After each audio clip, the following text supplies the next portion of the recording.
اعوذ باللہ من الشیطان الرجیم بسم اللہ الرحمن الرحیم۔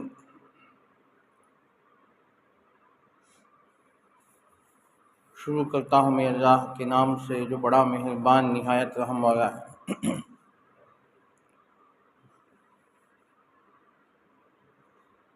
سورہ طٰہٰ کے دوسرے رکوع کی ابتدائی چند آیتوں کی تلاوت ہوئی، جس میں حضرت موسیٰ علیہ السلام کی دعا کا ذکر ہے۔ اللہ تعالیٰ نے قرآن کریم کے اندر جہاں دعاؤں کا ذکر کیا ہے، اس لیے ذکر فرمایا کہ وہ دعائیں بہت اہم ہوتی ہیں، جامع اور مانع ہوتی ہیں۔ اب یہ جو دعا اللہ نے ذکر فرمایا ہے، اصل میں حضرت موسیٰ علیہ السلام کی دعا ہے، جس کو اللہ نے ذکر فرمایا۔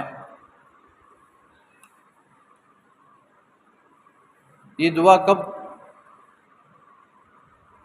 مانگ رہے ہیں؟ جب اللہ تعالیٰ نے آپ کو نبوت سے سرفراز فرمایا، کہا کہ اے موسیٰ کہ آپ اپنے عصا کو زمین پر ڈالیے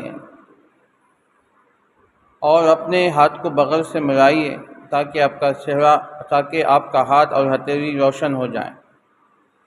یہ نشانیاں دے کر اللہ تعالیٰ نے حضرت موسیٰ علیہ السلام کو نبوت سے سرفراز فرمایا، اور نبوت کی ذمہ داری کوئی معمولی ذمہ داری نہیں ہے۔ اس سے پہلے سبق میں بات آ چکی ہے، یہ بہت اہم ذمہ داری ہے، تو اس لیے حضرت موسیٰ علیہ السلام نے دعا کی۔ تو اس سے معلوم ہوا، علماء نے لکھا ہے کہ جب کوئی بندہ کوئی اہم کام کے لیے نکلتا ہے یا کوئی اہم کام کرنا چاہتا ہے، تو اسے فوراً اللہ سے مانگنا چاہیے، اس کی مدد اور اس کی آسانی کے لیے اللہ سے دعا کرے، اس میں آنے والے مشکلات اور رکاوٹوں سے بندے کو دور کر دے۔ تو جب ان دعاؤں کے ساتھ بندہ جب کام شروع کرتا ہے تو اللہ تعالیٰ اس میں برکتوں کو ڈال دیتے ہیں، کام میں آسانیاں پیدا فرما دیتے ہیں، رکاوٹوں کو دور کر دیتے ہیں۔ تو حضرت موسیٰ علیہ السلام جانتے تھے کہ نبوت کی ذمہ داری کتنی بڑی ہے، اور جانا کس کے پاس؟ اذهب الى فرعون انه طغى، تم جاؤ فرعون کے پاس، بے شک وہ بڑا نافرمان ہو چکا ہے۔ تو حضرت موسیٰ علیہ السلام نے دعا فرمائی، رب اشرح لی صدری، اے میرے پروردگار آپ میرے سینے کو کھول دیجئے، ویسر لی امری، اور میرے معاملے کو، میرے مسئلے کو آپ آسان فرما دیجئے، واحلل عقدۃ من لسانی یفقہوا قولی، اور آپ میری زبان کی گھاٹی کو کھول دیں اور میری بات سمجھ سکے۔ حضرت موسیٰ علیہ السلام کی یہ دوسری دعا ہے۔ ایک تو سینہ کھولنے کا، سینے کے شرح صدر کا ہے، اور دوسرا معاملے کے آسانی کا ہے۔ اب تیسرا یہ ہے کہ آپ کے زبان میں رکنت تھی، زبان پہ رکنت آنے کا کیا مطلب ہے؟ اس میں علماء نے ایک بات یہ بھی بحث فرمائی ہے کہ اللہ تعالیٰ حضرات انبیاء علیہ السلام کو بھیجتے ہیں تو ان میں ظاہری کوئی عیب نہیں ہوتا، وہ بڑے خوبصورت ہوتے ہیں، حسین و جمیل ہوتے ہیں، اور ان کے اندر کوئی اس قسم کے عیب نہیں ہوتا، ورنہ پھر لوگ تانا دیں گے کہ خود نبی ہو کر یہ حال ہے کہ تمہاری زبان میں رکنت ہے، یا تمہارے فلاں اعضے میں کمزوری ہے، اس طرح کی کوئی نہ کوئی بات بہانہ بنا کر ایمان کو چھوڑ دیں گے۔ تو اس لیے اہل سنت والجماعت کا عقیدہ یہ ہے کہ حضرات انبیاء علیہ السلام معصوم ہوتے ہیں، اور پھر ان کو اللہ تعالیٰ حسن و جمال بھی عطا فرماتے ہیں، اور کامل علم عطا فرماتے ہیں، اور ہنرمندی، صلاحیت مندی ان کو اللہ عطا فرماتے ہیں۔ ظاہری اعتبار سے ان کا کوئی اندر کوئی عیب نہیں ہوتا، وہ ہاتھ پیر سے معذور ہو یا آنکھوں سے معذور ہو، یا اس قسم کی کوئی چیزیں جو ظاہری عیب ہوتے ہیں اس سے پاک ہوتے ہیں۔ اب اس پر یہاں سوال یہ پیدا ہوتا ہے کہ حضرت موسیٰ علیہ السلام کی زبان میں رکنت کیسے آ گئی؟ واقعہ مشہور ہے، آپ بھی سنے ہوں گے کہ جب حضرت موسیٰ علیہ السلام فرعون کے گھر میں محل میں پل رہے تھے، ان کی پرورش ہو رہی تھی، حضرت آسیہ نے ان کی دیکھ بھال کر رہے تھے۔ ایک مرتبہ فرعون کی گود میں حضرت موسیٰ بیٹھے تھے، بالکل چھوٹے تھے اور بالکل ناسمجھ نادان تھے، اتنے چھوٹے تھے۔ اسی بات پر حضرت موسیٰ علیہ السلام نے فرعون کی داڑھی کو پکڑا اور نیچے کی طرف کھینچا اور ایک تماچا لگا دیا۔ فرعون کو بڑا غصہ آیا، اتنا چھوٹا بچہ اور یہ حرکت، اور دوسرے وزراء کے سامنے یہ حرکت کر رہا ہے۔ تو چونکہ اس کو پہلے ہی سے خوف تھا کہ میری حکومت میں ایک بچہ پیدا ہوگا جو میری حکومت کو اجڑ دے گا، اب اسے خوف ہونے لگا کہیں یہ بچہ تو نہیں کہ بڑا ہو کر میری حکومت کو اجڑ دیں۔ تو اس نے ارادہ کر لیا کہ ابھی اسی بچے کو ختم کر دیں، قتل کر دیا جائے۔ جب اس کی اطلاع حضرت آسیہ کو ہوئی، دوڑی ہوئی آئی، کہا کہ کیا مسئلہ ہے، کیا معاملہ ہے؟ تو فرعون نے کہا کہ یوں مسئلہ ہے، مجھے خوف ہے کہ کہیں یہ بچہ آگے چل کر نبی نہ بن جائے اور میری حکومت کو، تخت کو اجڑ نہ دے، تو اسے میں اس کو ذبح کرتا ہوں، قتل کرتا ہوں۔ آسیہ نے بڑی منت سماجت کی اور کہا کہ سمجھائے کہ چھوٹا بچہ ہے، چھوٹے بچے کی اس عمل سے یہ فیصلہ کرنا یہ عقل مندوں کی عقل مندی نہیں ہے۔ بچہ بچہ ہوتا ہے، اگر بچے سے کوئی اس طرح کی حرکت صادر ہو جائے تو اسے برا نہیں ماننا چاہیے۔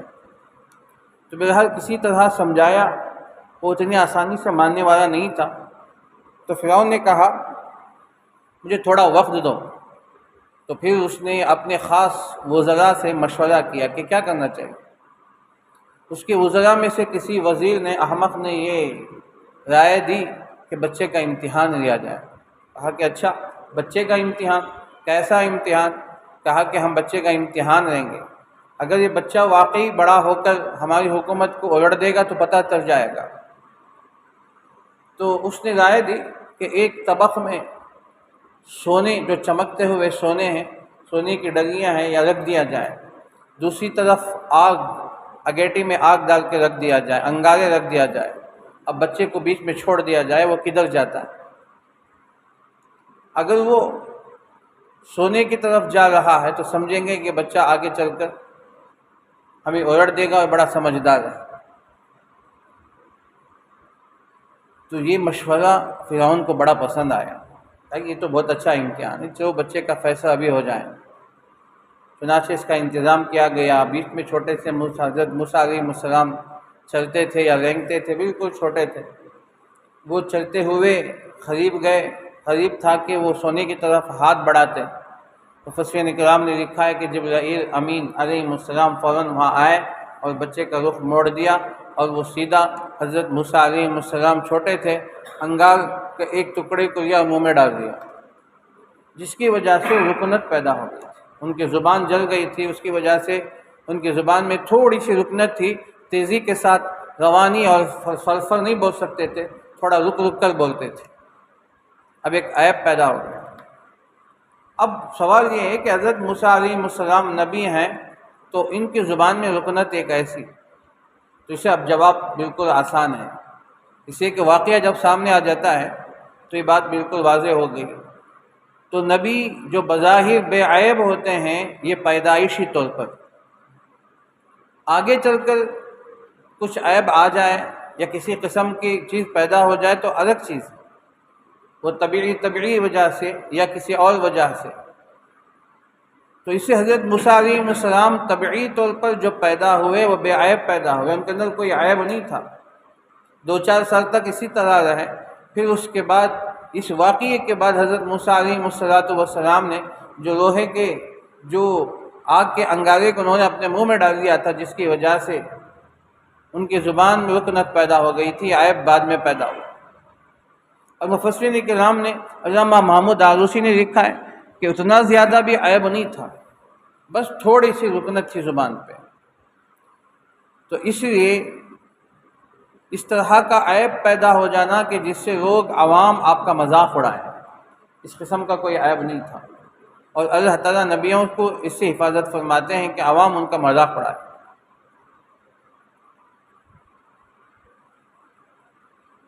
اوپر اس کی ایک دلیل ہے۔ اللہ تعالیٰ نے جب حضرت موسیٰ علیہ السلام کو دوسرا معجزہ عطا فرمایا، ید بیضاء، اللہ نے کہا کہ اے موسیٰ کہ آپ اپنے داہنے ہاتھ کی ہتھیلی کو اپنے بغل میں رکھ کر باہر نکالیں تو آپ کی ہتھیلی اور آپ کا ہاتھ سورج کی طرح چمکنے لگے گا۔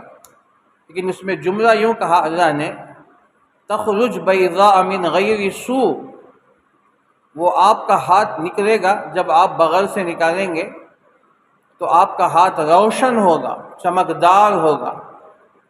اس میں فرمایا کہ من غیر سوء، یہ کوئی عیب کی چیز نہیں ہوگی۔ اس سے معلوم ہوا کہ اللہ عیب سے ان کو پاک فرما دیتا، اس لیے کہ کبھی اس طرح کا عیب پیدا ہو جائے یا ظاہری اعتبار سے کوئی ان کے اندر اس قسم کا عیب پیدا ہو جائے جس سے عوام لوگ ان کا مذاق اڑا سکیں، تو اس سے اللہ نے یہ بھی فرما دیا کہ من غیر سوء،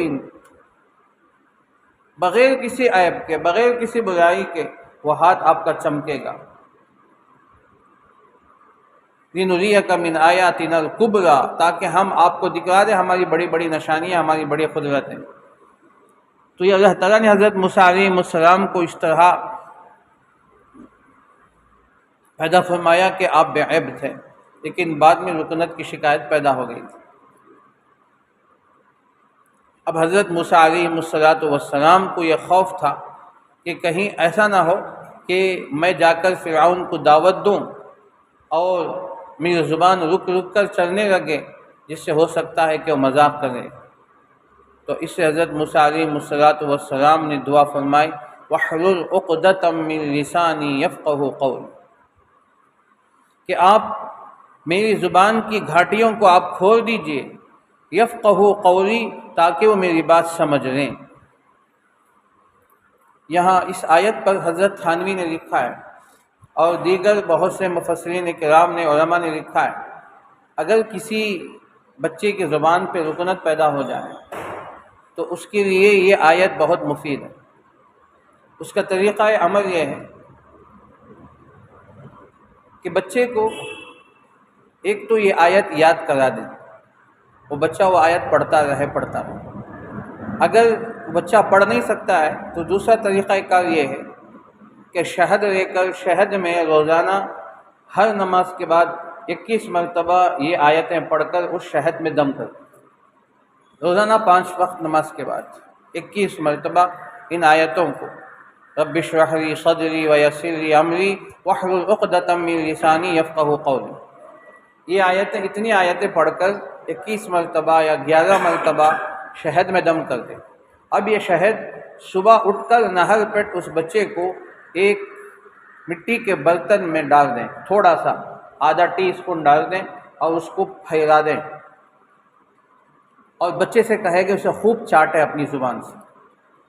جب اچھی طرح چاٹے گا، بہت دیر تک چاٹتے رہیں یہاں تک کہ شہد کا مٹھاس ختم ہو جائے، بہت دیر تک چاٹتا رہے، پھر اس کے بعد تھوڑا سا پانی ڈال کر وہ پی رہے روزانہ نہر پیٹ۔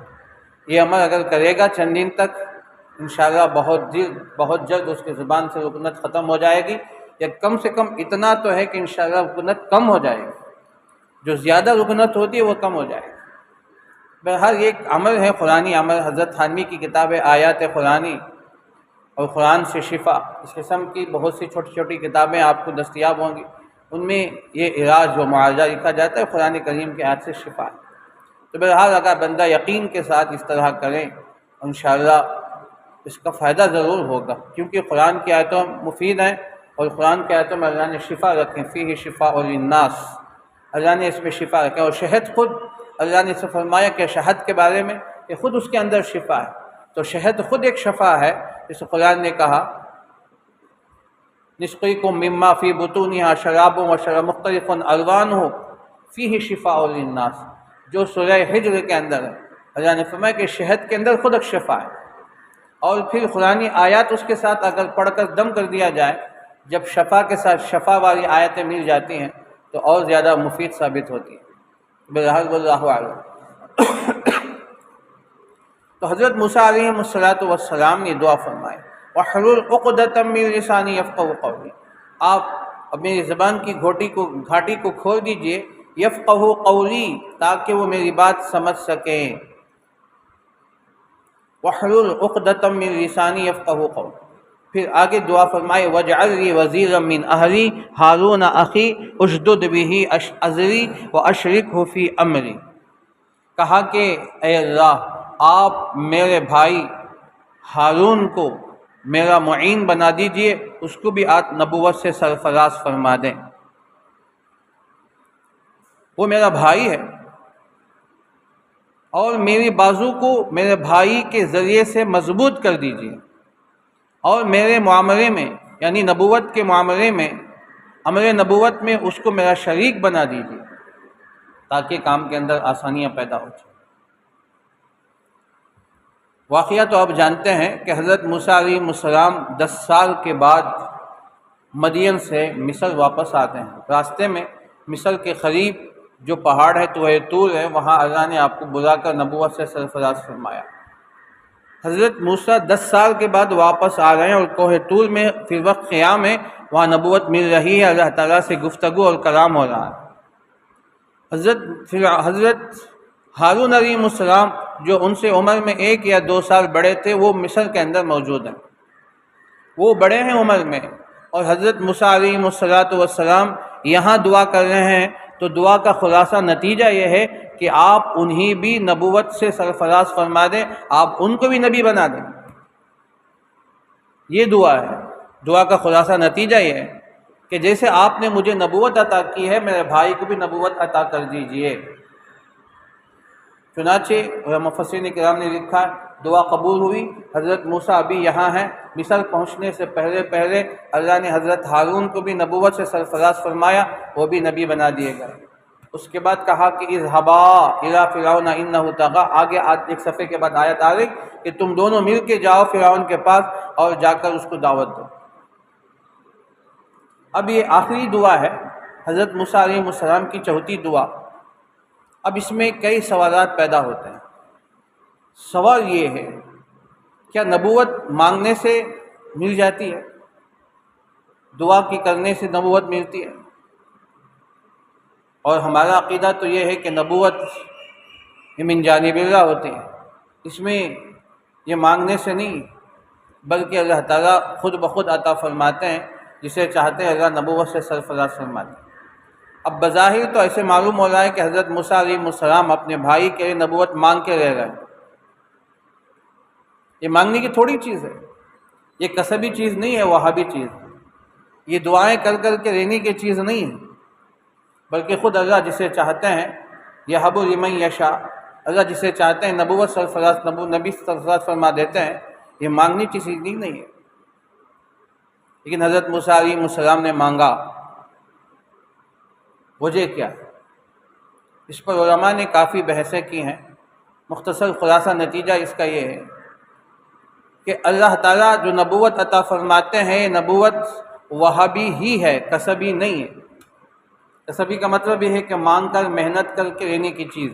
آدمی بندہ عبادت کر کے نبوت مانگ رہے، پوری رات جاگ کر عبادت کر کے کسب کے ذریعے سے نبوت مانگ رہے نہیں، بلکہ وہابی ہے من جانب اللہ ہے۔ اللہ جسے چاہتے ہیں اس کو انتخاب فرماتے ہیں، اللہ یصطفی من الملائکۃ رسلا ومن الناس، اللہ نبوت کے لیے انتخاب فرماتے ہیں، لوگوں میں جسے چاہتے ہیں اللہ اسے نبوت سے سرفراز فرماتے ہیں۔ وہ منتخب شدہ ہوتے ہیں، وہ مجتبی ہوتے ہیں، جن کا انتخاب کیا جاتا ہے۔ تو حضرت موسیٰ علیہ السلام بظاہر مانگ رہے ہیں، حقیقت میں اللہ تعالیٰ نے حضرت ہارون علیہ السلام کو نبوت دینے ہی والے تھے، اور اللہ تعالیٰ کا منشا یہی تھا، اور اللہ ان کو نبی بنانے والے تھے، لیکن واسطے کے طور پر حضرت موسیٰ کی دعا کو بنا دیا۔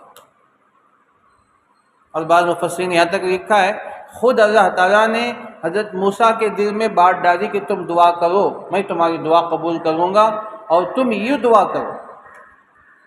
جیسے سورہ فاتحہ میں اللہ نے خود ہمیں دعا کرنے کا طریقہ بھی سکھایا، کیا مانگنا ہے وہ بھی سکھایا، کیا مانگنا ہے، کیسے مانگنا ہے، اہدنا الصراط المستقیم صراط الذین انعمت علیہم، یہ ہدایت کی دعا ہمیں مانگنا ہے، اور مانگنے کا ڈھنگ طریقہ بھی ہمیں بتایا کہ یہ مانگو، یہی مانگنے کی چیز ہے، ورنہ اللہ ہمیں چھوڑ دیتے تو ہم دنیا مانگتے، ہم کیا کیا مانگتے اللہ سے، لیکن ہدایت مل گئی تو پوری چیزیں خود بخود مل جاتی ہیں۔ تو اللہ نے سورہ فاتحہ میں ہمیں دعا کا طریقہ بھی بتایا، ڈھنگ بھی بتایا، اور کیا مانگنا ہے وہ بھی بتایا کہ وہ ہدایت ہے، ہدایت کو یوں مانگو میں تم کو دوں گا۔ تو اسی طرح حضرت موسیٰ علیہ السلام کو اللہ تعالیٰ نے کہا، دل میں بات القاء کی تو مانگو، ورنہ اللہ تو پہلے ہی سے ان کو انتخاب کر چکے ہیں کہ حضرت ہارون کو بھی نبوت دینا ہے، لیکن حضرت موسیٰ علیہ السلام کی دعا کو ذریعہ اور واسطہ بنایا، ورنہ حقیقت میں اللہ ہی دینے والے تھے۔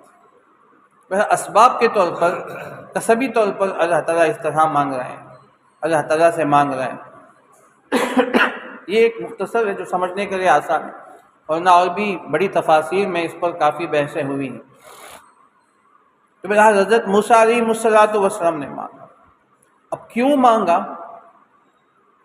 ظاہر بات ہے، اس کی بات بھی واضح ہو گئی۔ حضرت موسیٰ علیہ السلام کی زبان پہ رکنت تھی، تو اس لیے حضرت ہارون کی زبان بالکل صاف تھی۔ حضرت ہارون علیہ السلام کے بارے میں آتا کہ وہ خطیب الانبیاء تھے، بہت اچھے انداز سے بولتے تھے، بولنے کا ڈھنگ، سلیقہ، بات پیش کرنے کا طریقہ حضرت ہارون کو بہت اچھا آتا تھا، گویا وہ معجزے کے طور پر آپ کو دیا گیا، خطیب الانبیاء کہا جاتا ہے۔ اس لیے کہ جب بڑی سی بڑی بات کو مختصر انداز میں، جامع انداز میں پیش کرنے کا ایک ڈھنگ ہوتا ہے، ایک سلیقہ ہوتا ہے، وہ ہر ایک کو نہیں آتا۔ آپ بہت سو کی تقریر سنے ہوں گے، بہت سو کا لیکچر آپ سنے ہوں گے، لیکن بعض کا لیکچر باکس کے بیان بڑا عجیب ہوتا ہے، بالکل جامع انداز، مختصر انداز، اور بات بھی پوری سمجھ میں آ جائے، بات پوری سمیٹ جائے، گویا سمندر کو کوزوں میں سمودنے کے مترادف ہو جاتا ہے۔ ایسا کلام اللہ بعضوں کو عطا فرماتے ہیں، سب کو یہ چیز نہیں ملتی، یہ دولت سب کو نہیں ملتی۔ وَمَن يُؤْتَ الْحِكْمَةَ فَقَدْ أُوتِيَ خَيْرًا كَثِيرًا، جسے اللہ حکمت دینا چاہتے ہیں، جس کو حکمت مل گئی اسے بہت سارا خیر مل گیا۔ ایسے بات کرنے کا انداز، سلیقہ، ڈھنگ بہت اچھا تھا۔ اللہ نے اس کو 20ویں پارے میں تو اسی کو ذکر فرمایا کہ حضرت ہارون علیہ السلام کو وہاں فرمایا وَأَخِي هَارُونُ هُوَ أَفْصَحُ مِنِّي لِسَانًا، میرے بھائی ہارون وہ زبان میں مجھ سے زیادہ فصاحت و بلاغت رکھتے ہیں۔ یہ آیت وہاں سمجھا ہے۔ اسی حضرت موسیٰ کا مقصد ہے، میری زبان تھوڑی رکنت ہے، میں تھوڑا رک کر بولوں گا، تو اسے اگر ساتھ میں میرا وزیر، میرا بھائی بن جائے، میرا معین و مددگار بن جائے۔ کیوں بن جائے؟ هُوَ أَفْصَحُ مِنِّي لِسَانًا، وہ بولنے میں، زبان میں بہت فصیح رکھتے ہیں۔ افصح مبالغے کا صیغہ، بہت فصاحت و بلاغت ان کے اندر، بات بالکل صاف، انداز کہنے کا بہت نرالا، اور بات پیش کرنے کا سننے والے کا دل موہ جائے۔ یہ بعضوں کے کلام میں ہوتا ہے، وَإِنَّ مِنَ الْبَيَانِ لَسِحْرًا، بعضوں کے بیان جادو کا اثر کر جاتے، لوگ مسحور ہو جاتے ہیں۔ یہ ہر ایک کے کلام میں یہ تاثیر نہیں ہوتی۔ تو حضرت ہارون علیہ السلام کو اللہ نے بطور معجزہ کی یہ چیز عطا فرمائی، تو اس لیے حضرت موسیٰ علیہ السلام نے مانگا تھا کہ مجھے میرے بھائی ساتھ میں عطا کر دے تاکہ میرا وزیر بن جائے، وَاجْعَلْ لِي وَزِيرًا مِّنْ أَهْلِي، اور یہ میرے گھر کا ہے، یہ میرا بھائی ہے، چچا زاد تایا زاد بھائی ہیں، تو اس لیے وہ میرے بھائی بھی ہیں، آپ میرا ان کو وزیر بنا دیجئے، اور تاکہ میرے کام کرنے میں اور دعوت کا کام کرنے میں آسانیاں پیدا ہو جائیں۔ ایک وجہ تو یہ، دوسری وجہ کہ فرعون یہ کوئی معمولی قسم کا دشمن نہیں ہے جس نے خدائی کا دعویٰ کر بیٹھا ہے، تو اس کے لیے ایک آدمی کی ضرورت نہیں بلکہ دو آدمیوں کی ضرورت ہے۔ تو اس وجہ سے بھی وہ بہت سخت ترین انسان ہے، گویا اس کے دل میں رحم ہی نہیں تھا، ایسا بے رحم سنگ دل آدمی تھا، اور اس کو سمجھانا اور اس کو ہدایت پر لانا اتنا آسان نہیں تھا۔ تو اس لیے حضرت موسیٰ علیہ السلام نے اس پورے حکمت کے تحت میں اللہ تعالیٰ سے دعا مانگی، تو اللہ تعالیٰ نے دعا قبول بھی فرمائی۔ سنن دارمی کی ایک روایت ہے حضرت ام المؤمنین حضرت عائشہ صدیقہ رضی اللہ عنہا کے بارے میں، سنن دارمی کے اندر بھی ہے اور غالباً موطا مالک میں بھی یہ روایت موجود ہے۔ حضرت عائشہ صدیقہ رضی اللہ عنہا ایک مرتبہ سفر حج یا عمرے میں تھی، راستے میں کسی گاؤں میں رات میں آپ نے قیام فرمایا۔ وہاں حضرت عائشہ کی آمد پر بہت سارے علماء اور اس وقت کے جو تابعین تھے جمع ہو گئے، کیونکہ حضرت عائشہ کوئی معمولی درجے کی نہیں تھی، بہت بڑی معلمہ، مفسرہ، محدثہ، فقیہ تھی۔ تو لوگوں کو پتہ چلا کہ آج حضرت عائشہ کا قیام یہاں ہے، تو لوگ سارے جمع ہو گئے۔ بہرحال وہاں علمی مجلس قائم ہو گئی۔ حضرت عائشہ پردے کے اندر سے بہت ساری علمی باتیں گفتگو کر رہی تھی۔ کسی نے پوچھا کہ امی جان آپ وہ بتائیں کہ ایک بھائی کو ایک بھائی سے کون سا ایسا بھائی ہے جس سے اپنے بھائی سے سب سے زیادہ فائدہ ہوا ہو؟ وہاں بحث چھڑ گئی، اس میں علماء بھی تھے۔ یہ جب سوال سامنے آیا تو ایک دوسرے کو دیکھنے لگے، ایک دوسرا سوال ہے، ایک دوسرا عجیب سوال ہے کہ ایک بھائی کو دوسرے بھائی سے بڑا فائدہ ہو۔ تھوڑی دیر سناٹا چھایا ہوا تھا، اندر سے حضرت عائشہ نے کہا کہ اس کا جواب میرے پاس۔ تو فرمایا کہ دنیا میں سب سے زیادہ فائدہ ایک بھائی کو ایک بھائی سے ہوا ہے تو وہ حضرت ہارون کو حضرت موسیٰ سے ہوا ہے۔ حضرت عائشہ نے یہ آیتیں پڑھی، وَأَخِي وَاجْعَلْ لِي وَزِيرًا مِّنْ أَهْلِي هَارُونَ أَخِي أُشْدُدْ بِهِ أَزْرِي وَأَشْرِكْهُ فِي أَمْرِي۔ یہ آیت پڑھ کے سنا تو سب حیران ہو گئے، اور اتنی حضرت عائشہ کا علم اور قرآن کی آیت پر اتنی گہری نظر، اتنی فقیہہ، محدثہ، مفسرہ تھی، گہرائی تک جانے والی تھی۔ انہوں نے اس آیت سے بات ثابت کر دی، دنیا میں کسی بھائی کو کسی بھائی سے اس سے زیادہ فائدہ نہیں ہوا۔ اندازہ لگائیں، نبوت کوئی معمولی چیز، اور ایک بھائی کی دعا کرنے سے، ایک بھائی کے مانگنے سے ایک بھائی کو نبوت مل رہی ہے، اس سے بڑا فائدہ ہو سکتا ہے کسی؟ حضرت عائشہ صدیقہ رضی اللہ عنہ نے فرمایا وَأَخِي ہارون وَاجْعَلْ لِي وَزِيرًا مِّنْ أَهْلِي، کہا کہ آپ میرے بھائی کو میرا وزیر بنا دیجئے۔ وزیر کا مطلب یہ ہے کہ نائب، اسسٹنٹ، جو ہمیشہ بادشاہ کے ساتھ ساتھ رہتا ہے، جو خاص مشیر ہوتا ہے اس کو وزیر کہتے ہیں۔ اور جو ہر بادشاہ کا ایک کوئی خاص وزیر ایک دو ہوتے ہیں، وہ ہمیشہ سفر میں حضر میں اس کو اپنے ساتھ رکھتا ہے، ہر بات اس سے مشورہ ہوتا ہے۔ تو حضرت موسیٰ علیہ السلام کے وزیر حضرت ہارون علیہ السلام، جب حضرت موسیٰ علیہ السلام کوہ طور پہ 40 دن کے لیے تورات لینے کے لیے چلے گئے تھے، اس وقت کون تھے نائب؟ اپنی قوم کو سنبھالنے والے۔ آگے وہ واقعہ بھی آ رہا ہے 2-3 صفوں کے بعد۔ تو حضرت موسیٰ علیہ السلام 40 دن کے لیے تشریف لے گئے تھے، تو 40 دن قوم کو سنبھالنے والے اور آپ کے نائب، آپ کے خلیفہ حضرت ہارون علیہ السلام نے اس قوم کو سمجھایا۔ وَأَخِي ہارون هُوَ أَفْصَحُ مِنِّي وَاجْعَلْ لِي وَزِيرًا مِّنْ أَهْلِي۔ حضرت موسیٰ علیہ السلام کی دعا ہے، آخری دعا ہے، اے اللہ، اے باری تعالیٰ، آپ میرے لیے وزیر بنا دیجئے، میرا ساتھی بنا دیجئے میرے گھر والوں میں سے۔ کون؟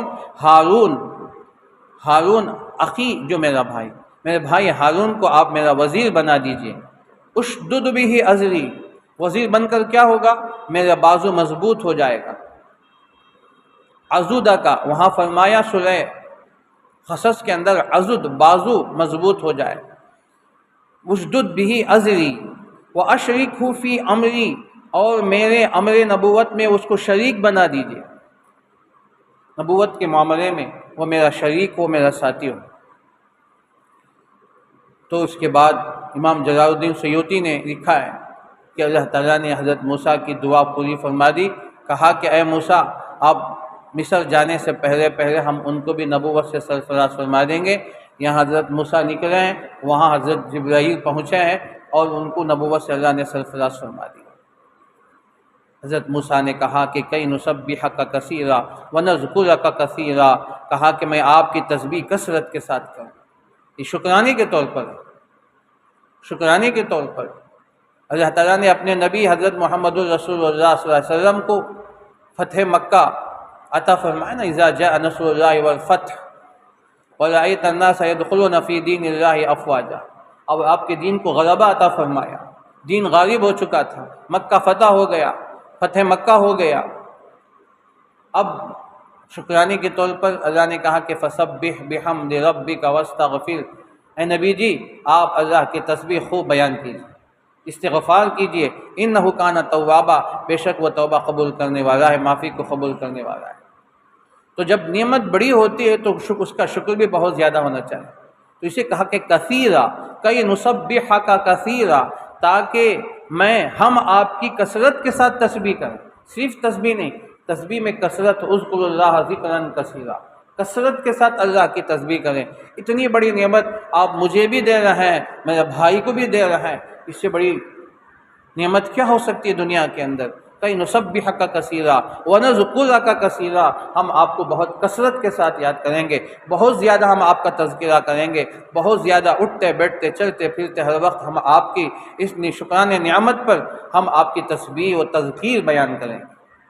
انک کنت بنا بصیرا، بے شک آپ ہم کو دیکھنے والے ہیں، ہمارے ہر عمل کو، ہمارے ہر قول کو سننے والے، ہر عمل کو دیکھنے والے ہیں، اور ہمارے ہر چال کو آپ دیکھنے والے ہیں، آپ اس سے واقف ہیں۔ انک کنت بنا بصیرا، آگے اللہ نے فرمایا قال قد اوتیت سؤلک یا موسیٰ، اب یہاں دعا کی قبولیت پر اللہ تعالیٰ خوشخبری سنا رہے ہیں۔